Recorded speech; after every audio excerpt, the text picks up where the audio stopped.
పోకుండా ప్రార్థన చేసి పాటలు పాడుతున్నారని వాళ్ళు కూడా ఆశ్చర్యపోయి వింటా ఉన్నారు. చివరికి ఏం జరిగిందో మీకు తెలుసు. స్పష్టంగా దేవుని వాక్యం రాయబడి ఉంది అని తెలుసా? ఇలా వాళ్ళు చేస్తున్నప్పుడు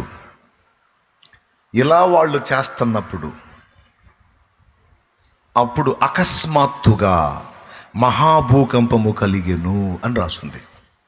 చెరసాల పునాదులు అదరెను, వెంటనే తలుపులన్నీ తెరచుకొనెను, అందరి బంధకములు ఊడెను. వరుసగా చెప్పుకుందాం. భూకంపం కలిగింది, చెరసాల పునాదులు గదిలినాయి, తలుపులు తెరుచుకున్నాయి, అందరి బంధకాలు ఊడిపోయినాయి.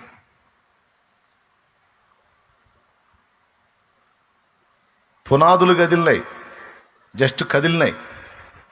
కదిలేది ఎందుకు? కూలిపోవచ్చు కంటే వీళ్ళు పోతారుగా లోపల. దేవునికి స్తోత్రం. అందుకని జస్ట్ అట్ట కదిలిచి వదిలాడు.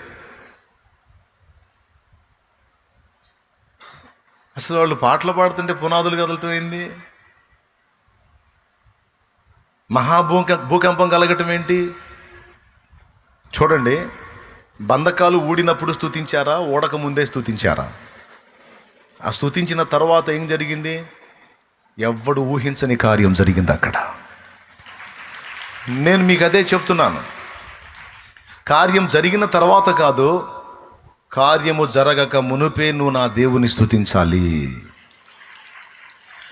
దేవునికి స్తోత్రము గానము చేయుటయే మంచిది, మనమందరము స్తుతి గానము చేయుటయే.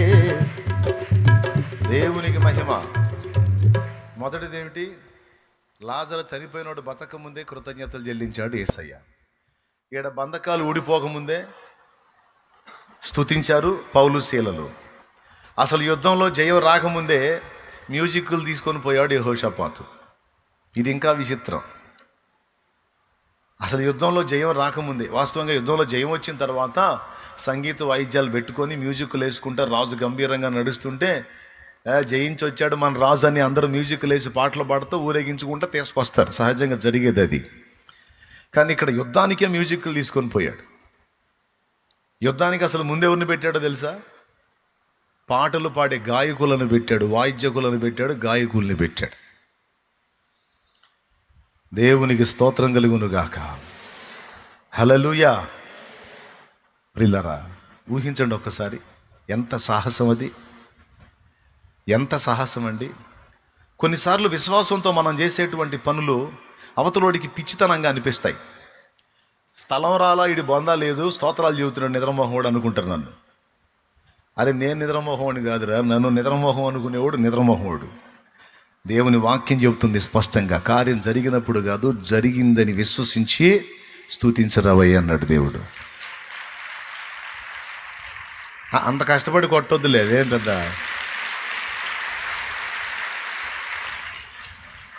రెండు స్థలములలో దేవుడు స్పష్టంగా రాయించాడు. మత్తయి సువార్తలో చెప్పాడు, మార్కు సువార్తలో చెప్పాడు. మీరు ప్రార్థనలో అడుగు వాటి నెలను పొంది ఉన్నామని నమ్ముడి, అప్పుడు అవన్నీ మీకు దొరుకునని మీతో నిశ్చయముగా చెప్పుచున్నాను అన్నాడు. మార్కు సువార్త 11వ అధ్యాయము తీస్తారా బైబిల్ గ్రంథంలో?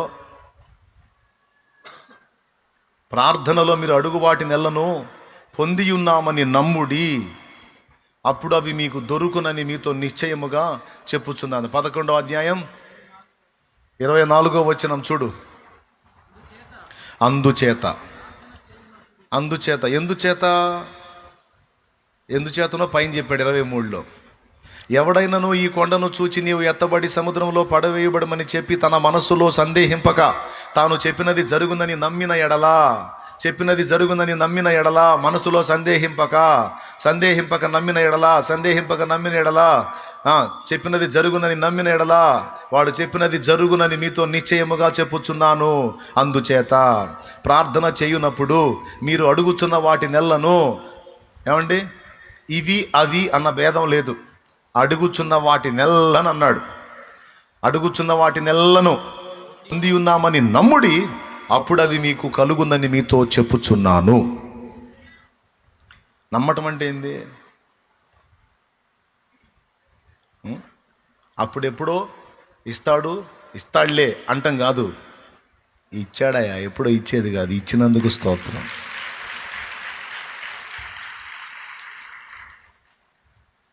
ఇచ్చినందుకు స్తోత్రం.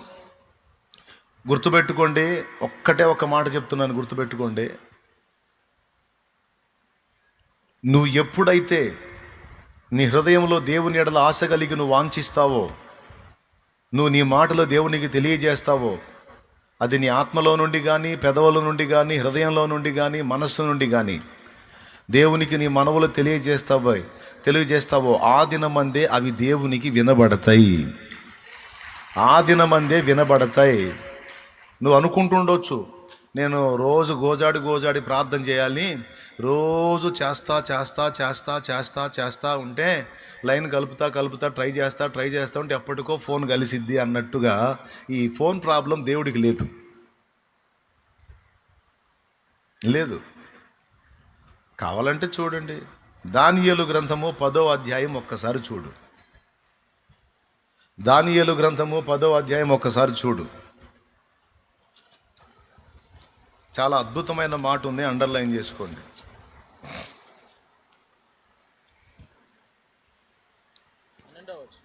పన్నెండవ వచనం 4వ లైన్ చదువు నాయన. దేవుని ఎదుట నిన్ను తగ్గించుకొని ఆ మొదటి దినము మొదలుకొని నీవు చెప్పిన మాటలు వినబడినవి గనుక నీ మాటలను బట్టి నేను వచ్చి తిని. ఆ మాటను ఎప్పుడన్నా ఆలోచించారా? ఎంత స్పష్టంగా చెప్తున్నాడో చూడు. దిగో దానియేలు, భయపడకుము, నీవు తెలిసి కొనవలెనని నీవు మనస్సును అప్పగించి దేవుని ఎదుట నిన్ను తగ్గించుకొని ఆ మొదటి దినము ఆ రోజే, ఆన్ ది స్పాట్, ఆ రోజే, ఆ మొదటి దినం మొదలుకొని నువ్వు దేవునికి చెబుతూ వచ్చిన మాటలు వినబడినవి గనుక నీ మాటలను బట్టి నేను వచ్చి తిని అన్నాడు.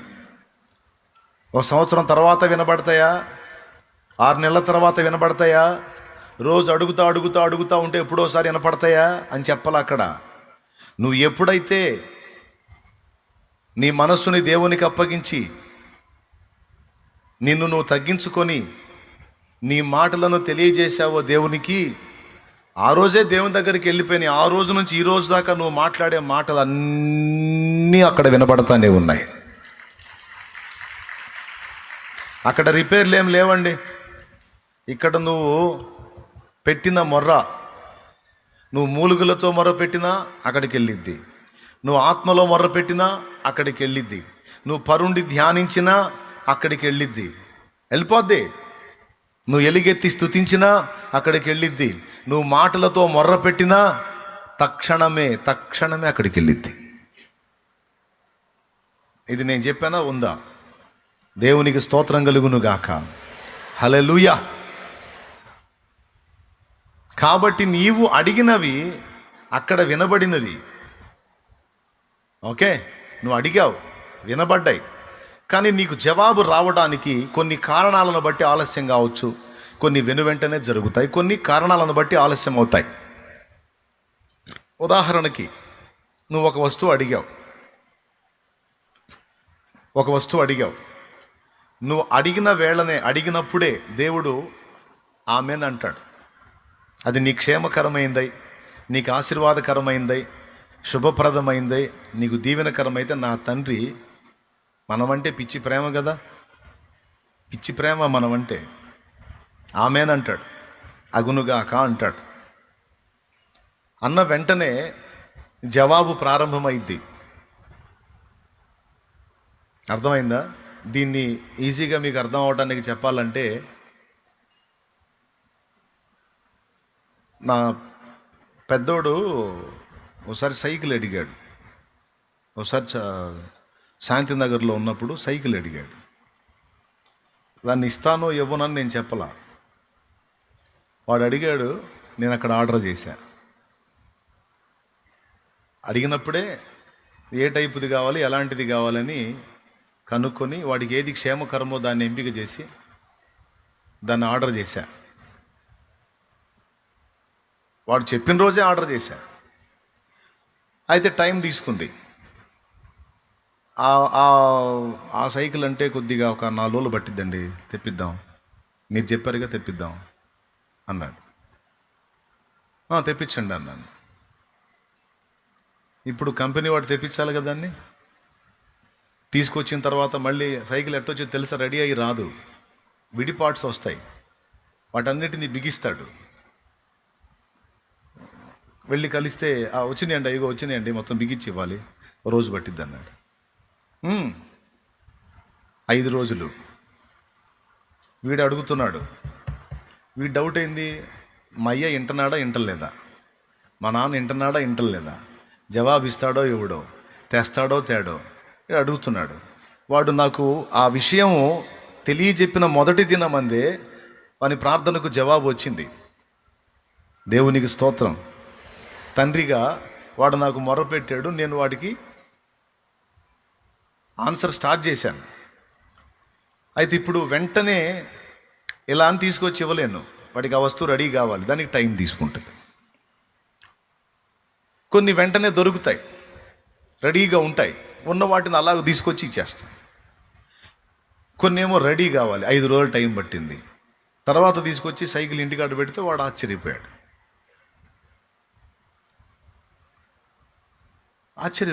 వచ్చింది జవాబు.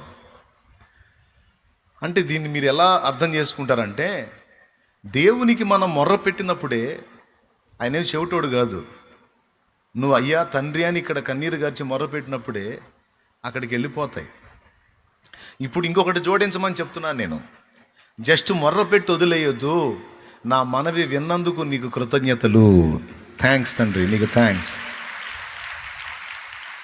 ఎందుకంటే వింటాడు, జవాబు ఖచ్చితంగా ఇస్తాడు కాబట్టి ఆ నమ్మకం నీకుంటే ముందే థ్యాంక్స్ చెప్పేయమంటున్నాడు.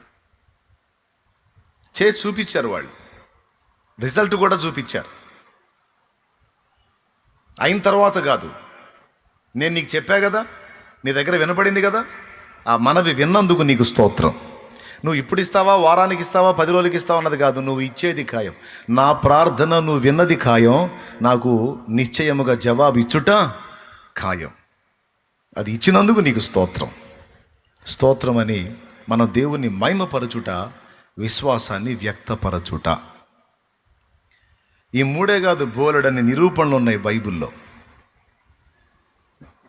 3 చూపించాను. మొట్టమొదట యేసు ప్రభు, రెండవది పౌలు శీలలు, మూడవది యెహోషాపాతు. ఇక్కడైతే